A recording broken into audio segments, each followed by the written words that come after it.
मंगल भवन अमंगल हारी, द्रबहु सुदशरथ अजर बिहारी। राम सिया राम जय जय राम। राम सिया राम सिया राम जय जय राम।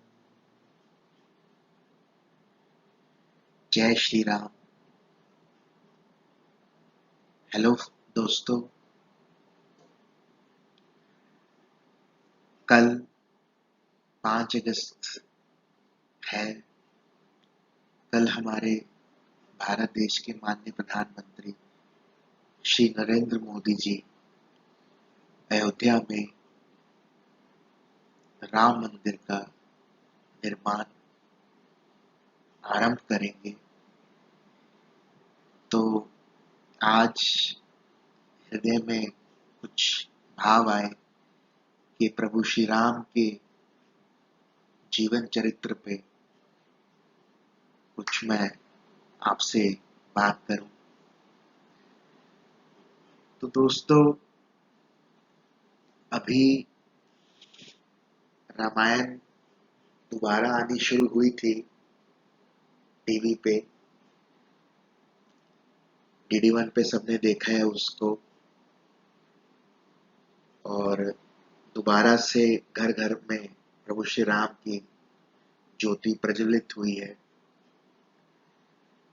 दोस्तों, प्रभु श्री राम के बारे में आप सबको एक बहुत बात पता है कि भगवान को 14 साल का वनवास हो गया था। जंगलों में वो भटके हैं। सीता माँ का अपहरण हो गया था रावण के द्वारा। प्रभु श्री राम की सेना ने लंका पर चढ़ाई की,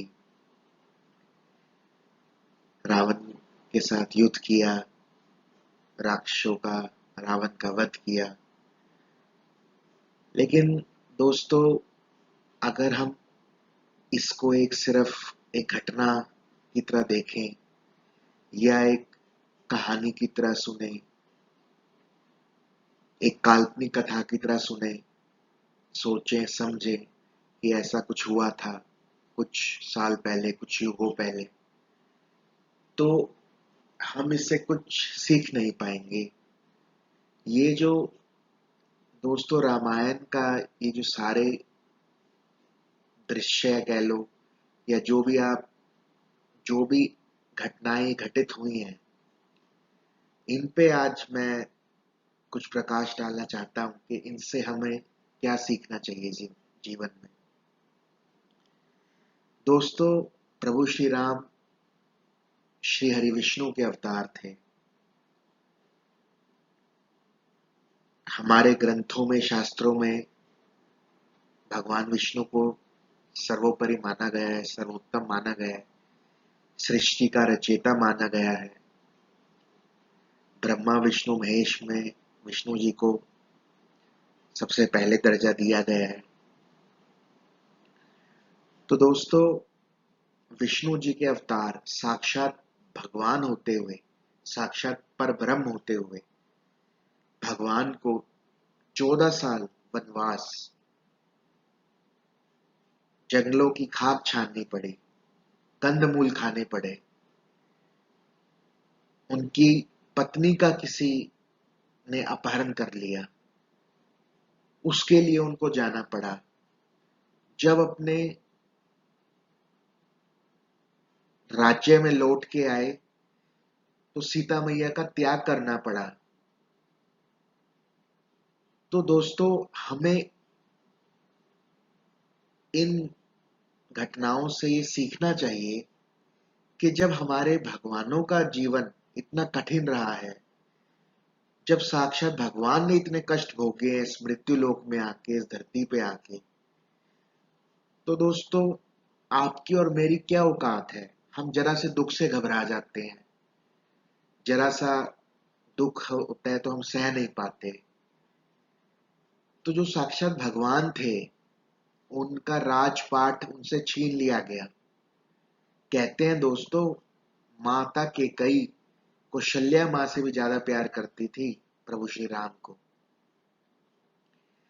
लेकिन जो काल में होना होता है वही होता है। रामायण में हमें इतने, मतलब मैं आपको कह सकता हूं कि इतने सुखद सुखद अनुभव होते हैं, इतने अच्छे अच्छे हमें दृष्टांत मिलते हैं, जिससे हम अपनी सारी जिंदगी एक प्रभु श्री राम के चरित्र की तरह प्रभु श्री राम के आदर्शों पे चल सकते हैं। सब कुछ है रामायण में। एक माँ के लिए भी है रामायण में, एक भाई के लिए भी है, एक पत्नी के लिए भी है, एक पुत्र के लिए भी है। अगर एक पुत्र की देखा जाए बात, तो प्रभु श्री राम ने अपने पिता के कहने पर उनकी आज्ञा का पालन किया। राजपाट का लोभ नहीं था उनको, राजपाट का त्याग किया और वनवास उन्होंने स्वीकार किया। भाई का दृष्टांत के एक इतना अच्छा भाई जिसने अपने भाई के साथ वनवास जाना उचित समझा। एक सीता मैया जो अशोक वाटिका में रहते हुए भी उन्होंने अपना, रावण जब भी उनसे बात करने आता तो वो तिनके का पर्दा कर लेते। कहते हैं कि हनुमान जी ने कहा था कि माँ आप मेरे साथ चल पड़ो, मैं आपको शकुल सब ठीक ठाक सकुशल पहुंचा दूंगा आपको प्रभु श्री राम के पास। लेकिन उन्होंने कहा कि तुम मेरे पुत्र समान हो, मैं तुम्हारे साथ नहीं जा सकती। एक अच्छे बीवी का, एक अच्छे बेटे का, एक अच्छे भाई का, एक अच्छे सेवक का, जैसे प्रभु श्री राम के अनन्य भक्त अनन्य सेवक हनुमान जी, क्या नहीं है रामायण में, क्या नहीं है प्रभु श्री राम के चरित्र में। रामायण में हमें हर घटना से हमें कुछ सीखने को मिलता है, हर घटना से हम कुछ सीख सकते हैं। प्रभु श्री राम ने दोस्तों अपने पिता की आज्ञा का पालन करने के लिए वनवास लिया। प्रजा का पालन करने के लिए, प्रजा का हित देखते हुए, प्रजा की बात सुनते हुए, अपनी पत्नी का, धर्म पत्नी का, जो साक्षात लक्ष्मी का अवतार थी, उनका त्याग किया। तो दोस्तों, रामायण से हमें प्रभु श्री राम का चरित्र जो हम देखते हैं, उनसे हमें सीखना चाहिए कि हमें भी अपने माँ बाप का कहना मानना चाहिए, अपने माँ बाप का आज्ञा का पालन करना चाहिए।